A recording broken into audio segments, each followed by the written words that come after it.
We all have the capacity to be curious, but many of us have not built the skill to be curious. We haven't developed the ability to be curious. And that is the wicked challenge that we at Say Hi to the Future are working on.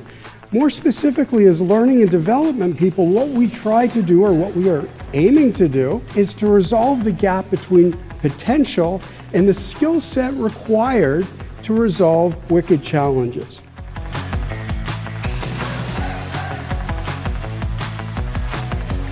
What is a wicked problem anyway? Wicked problems are problems with no solution. They have incomplete information or changing information. So you cannot solve them, but you can resolve a wicked problem. You can understand where all the elements are at today and come up with a resolution that works for the moment. I've never seen Ken perform live, and watching the way that he communicated to the audience was just spectacular. I mean, he was real. He delivered a message, and I think it just absolutely just anchored this whole event. What happens when a bank CEO says everybody has to come back to work and nobody wants to and leaves? Those are very real issues, and you can't solve them because they're always going to be changing a little bit. We're always going to be getting a little older or younger, whatever, and we have to find that clear resolution to it, something we can work with today. I think the quote that really resonated with me today was something that Ken said. He said, "There are no brick walls, only sledgehammers."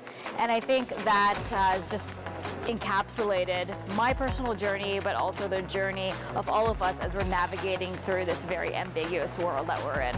No brick walls, only sledgehammers.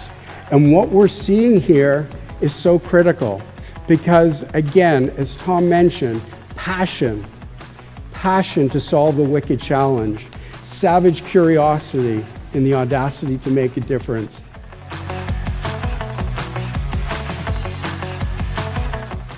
They have it, community members have it, and I believe that everybody in this room has that capacity as well.